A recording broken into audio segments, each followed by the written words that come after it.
Hello what's up YouTube, welcome back to the channel Edupilots. So guys, हम लोगों ने political science की book 2 का एक फर्स्ट चैप्टर का बेसिक इंट्रोडक्शन कर लिया था कि इस चैप्टर में हम करने क्या वाले हैं एंड ओवरऑल इस बुक में हम क्या करने वाले हैं। अब हम फर्स्ट चैप्टर को कैरी फॉरवर्ड करेंगे। हमने इतना पढ़ा था कि 14-15 अगस्त को इंडिया को इंडिपेंडेंस मिली थी, और ना ही सिर्फ इंडिया को, पाकिस्तान को भी इंडिपेंडेंस मिली थी। पाकिस्तान जो था वो इंडिया से पार्टीशन होके बना था, हेंस पाकिस्तान और इंडिया दोनों को इंडिपेंडेंस मिली थी। अब जो पार्टीशन थी वो जितनी सिंपल लग रही थी या जितनी सिंपल सुनने में लग रही है उतनी सिंपल थी नहीं। बहुत सारी सिचुएशंस को फेस करना पड़ा था इंडिया को भी और पाकिस्तान को भी। So we will do about that now. So partition की प्रोसेस क्या थी, ये डिसाइड किया गया था अल्टीमेटली कि ये डिसाइड किया गया था that partition would be based on the process of religious majorities. अब ये रिलीजियस मेजॉरिटीज़ क्या था कि इंडिया के जिस जिस पार्ट में मुस्लिम्स ज़्यादा हैं वो पाकिस्तान होगा, एंड जिस पार्ट में हिंदू ज़्यादा हैं वो इंडिया का पार्ट होगा। तो ये चीज़ बहुत सिंपल लग रही होगी, बट ये बहुत टफ थी, इसमें बहुत सारी कॉम्प्लिकेशंस थी। जैसे कि there was no single Muslim belt, एक बेल्ट या फिर एक एरिया ही नहीं था जहाँ पर मुस्लिम्स बहुत ज़्यादा हैं। एक तो कंसंट्रेशन थी वेस्ट में। फॉर एग्जांपल ये इंडिया का मैप है, थोड़ा रफ सा बना देते हैं, कुछ ऐसा सा था। तो एक कंसंट्रेशन तो वेस्ट में थी, एक कंसंट्रेशन वेस्ट में थी, एक ईस्ट में थी। तो अब देयर वाज नो वे कि इनको कंबाइन किया जा सके, इसलिए क्या किया गया कि Pakistan would be in two areas, one in the east and another one in the west. East Pakistan को इंडिपेंडेंस मिली थी वेस्ट पाकिस्तान से 1971 में, जब वो बांग्लादेश वॉर हुई थी जिसमें इंडिया ने भी पार्टिसिपेट किया था, राइट। अब ये सबसे पहली प्रॉब्लम थी कि एक कंसंट्रेशन ईस्ट में थी, एक वेस्ट में थी। सेकेंड प्रॉब्लम क्या थी कि not all the Muslims wanted to be in Pakistan. ठीक है, सारे मुस्लिम्स नहीं चाहते थे कि हमें पाकिस्तान में ही जाना है। खान अब्दुल गफ्फार खान जो कि एक अनडिस्प्यूटेड लीडर थे, उन्होंने इसके अगेंस्ट वॉइस रेज की थी। किसके अगेंस्ट? टू नेशन थ्योरी के against. But his voice was ignored and hence क्या हुआ था, नॉर्थ वेस्ट फ्रंटियर प्रोविंस जो थी वो पाकिस्तान का ही पार्ट बन गई थी।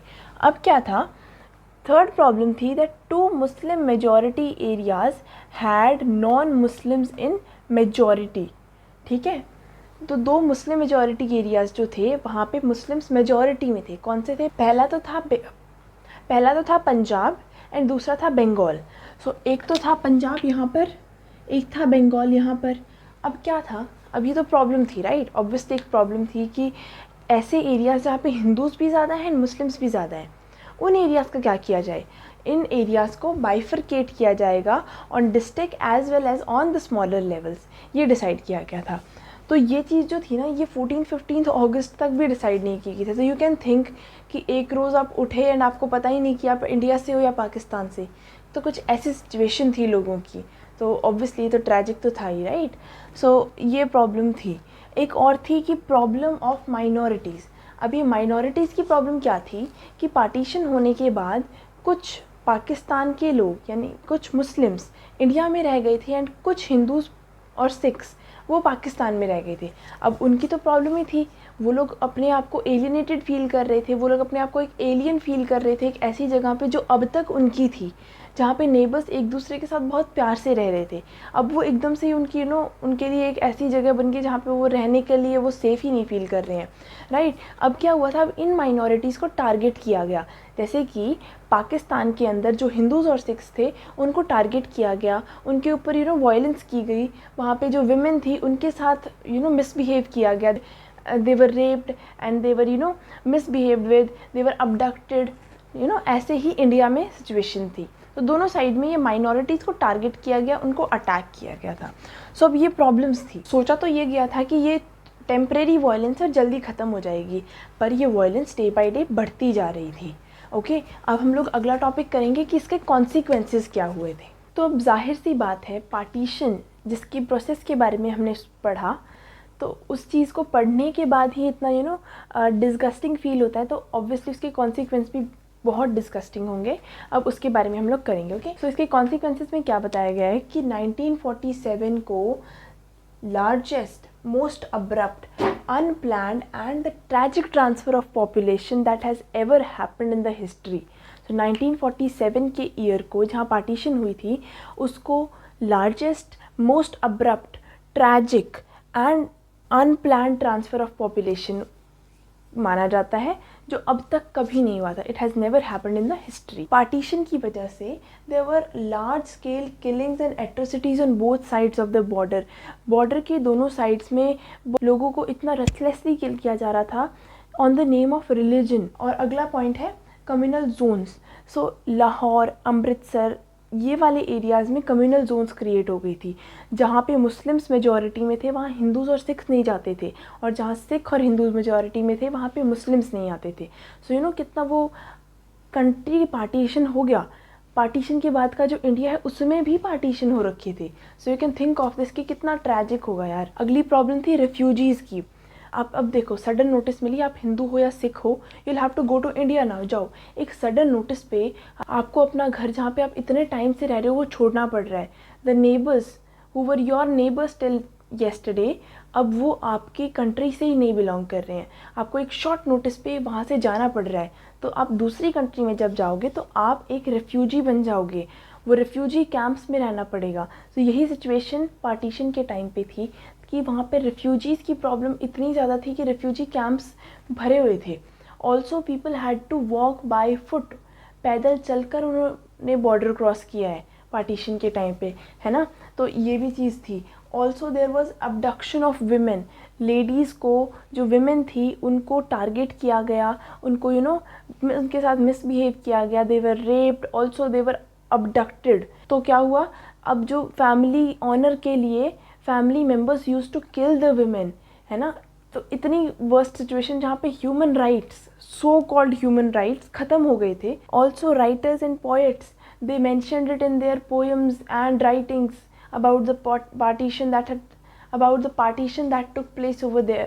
They mentioned it as the division of hearts. ना ही सिर्फ assets और financially चीज़ें डिस्ट्रीब्यूट हुई थी. What also got distributed was the administrative apparatus. So you can think of it, ना ही सिर्फ फाइनेंशियल एसेट्स या फिर ऐसी कुछ चीज़ें, बट जो administrative apparatus like civil servants हो गए, या फिर एडमिनिस्ट्रेटर्स हो गए, या फिर रेलवे वर्कर्स हो गए. ऑल्सो टेबल, चेयर्स, पेन्स, ये तक बटे थे. सो यू कैन थिंक कि कितनी बिटर रिलेशंस हो गई थी इंडिया और पाकिस्तान के बीच में.